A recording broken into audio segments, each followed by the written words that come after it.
cut to the chase, Donald Trump should not agree to be interviewed by special counsel Robert Mueller, and President Trump should not even be asked. See, there are two Trumps to consider here.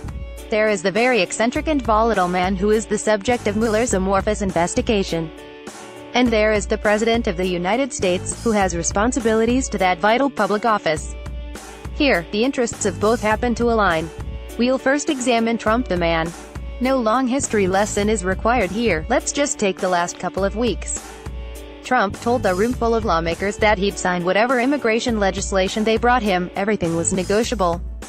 When senior legislators from both parties brought him the familiar Washington plan of amnesty now, security maybe someday, he said no way, no wall, no deal. The eight-dimensional chess explanation is that Trump realizes his supporters will never hold him to his commitments, so he makes bad ones in order to expose his opponent's extremism. My preferred explanation is that Trump didn't care what he said to lawmakers in the first meeting. His purpose was to refute Michael Wolff's fire and fury depiction of a demented doofus by appearing engaged and in command. Either way, the point is that Trump says stuff. And then he says other stuff. Quite often, the other stuff doesn't match up with the first stuff. Take this week's sensational non-story. In June, Trump ordered his White House counsel, Don McGahn, to fire special counsel Robert Mueller, which McGahn refused to do, so Trump dropped the idea and took no action. There is no reason to doubt the veracity of the story produced by two veteran New York Times reporters, Michael S. Schmidt and Maggie Haberman. They have four sources who, though anonymous, appear well-placed, likely drawn from current and former White House staff, lawyers representing such witnesses, and Mueller's investigators. And their account has the ring of truth. Trump, like all of us, longs to do things within his power that it would please him to do, but that would be really stupid to do, and so in the end he refrains from doing them. More idiosyncratically, Trump is torn between his brash persona, "you're fired," and his real self, though want to browbeat, he shrinks from personally delivering the pink slip, having subordinates do that dirty work. More importantly, the Times report is harmless in its substance. A decision is not made until it is finally made. Trump still hasn't fired Mueller. He may periodically rant about doing it, but he hasn't done it. Had he wanted to do it back in June, as the report indicates, he could have pressed the matter with McGahn, directed his chief of staff to handle it, ordered the deputy attorney general to do it, or done it himself, firing any middlemen who declined to carry out his instructions. But he didn't fire anyone. Plainly, he realized that the fallout would be far, far worse than the fleeting satisfaction of removing the pebble in his shoe that is Mueller. Moreover, a president does not obstruct justice by merely firing a subordinate, which he has the incontestable constitutional authority to do. Of course, if there is concrete evidence that a crime has been committed, and if the president engages in criminal conduct to cover it up, e.g., bribing witnesses or suborning perjury, Congress could well decide that firing the prosecutor is a corrupt, impeachable offense.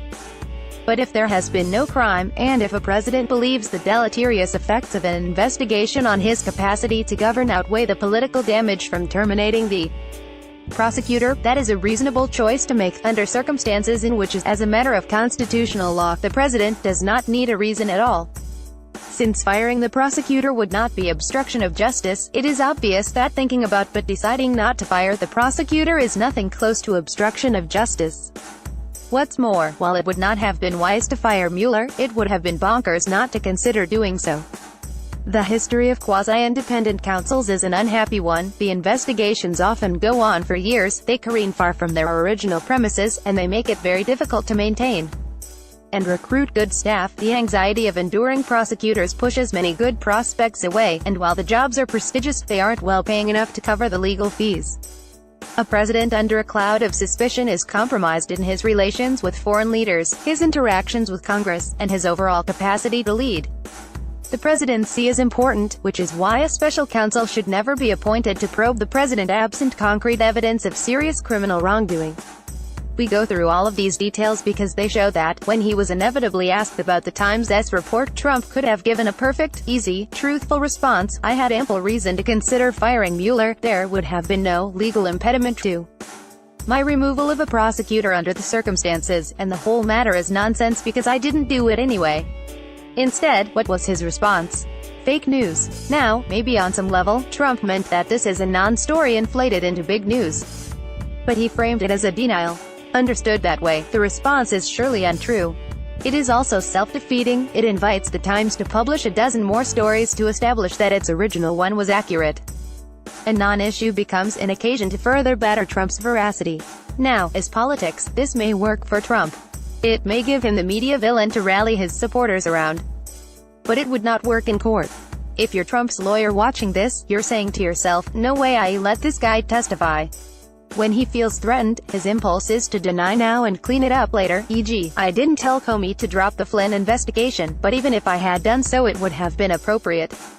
In politics, you're apt to be safe with this sort of thing. If the ultimate cleanup is plausible, people tend to forget the original dissembling.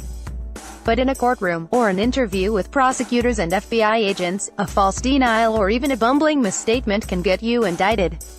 The burden should be on Mueller to demonstrate the necessity of questioning the president in any form, not on the president to provide reasons for not submitting to questioning. Being president is reason enough. Trump is litigious and cocky. He has been in lots of lawsuits and has taken the measure of lots of lawyers. He may be very confident that he can handle an interview. He may be certain he has not colluded with Russia and thus convinced there's no need to worry. Trust me, though, he has not been sweated before like he would be in a special counsel interview. It would be a mistake to assume that because Mueller's team overflows with Democratic partisans, they are just like the political hacks Trump jousts with all the time. These particular prosecutors are extraordinarily good at what they do. They are not going to be cowed or charmed. If Trump agrees to speak to them, he will not be able to control the direction of the questioning, and if he loses his cool and says things that are dubious or flatly untrue, they will clean his clock. In other words, Trump the man could walk out of an interview with Mueller in real jeopardy, despite walking into it in nothing more than a bad mood. Which brings us to our other client, Trump the president.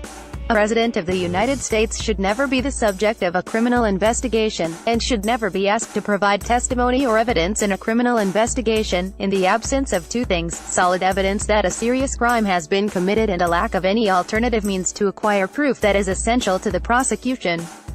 There is a simple reason for this: the awesome responsibilities of the presidency are more significant to the nation than the outcome of any particular criminal case. There is an exception, when there is reasonable cause to believe the president is complicit in a serious criminal offense, and that he has evidence or knowledge that would be admissible and probative. Only in those circumstances should a president be subject to subpoena, and only then should he submit to questioning. Trump has a responsibility to the office to enforce that standard. As we have noted here, since before Mueller was appointed, the Justice Department has improperly assigned a prosecutor in the absence of grounds to believe a crime has been committed. Collusion with Russia is not a crime, and there are presently no grounds to believe the president conspired with Putin's regime to violate any American law. And again, it is not criminal obstruction for a president to weigh in on whether a subordinate such as Michael Flynn should be investigated, or to fire a subordinate, including a subordinate such as James Comey, or theoretically Mueller himself, who is involved in conducting an investigation, particularly an investigation that continues uninterrupted despite the firing. Whether we think these are foolish things for the president to have done is beside the point. We are talking here about whether they are criminal actions, and they are not. Voters are repulsed and want to take it out on Trump and his party come election time. That's democracy. It is not, however, the business of prosecutors. Every other independent counsel investigation in which an American president has been a subject was triggered by an actual crime. Those presidents were on notice of the contours of the probe, and of the criminality that rendered it appropriate for a prosecutor to be appointed and for a president to be questioned. That is not the case in Mueller's probe. It has been formally described as a counterintelligence investigation, which is a national security inquiry about a foreign country's designs against the United States, not a criminal investigation targeting an American for prosecution on a known offense.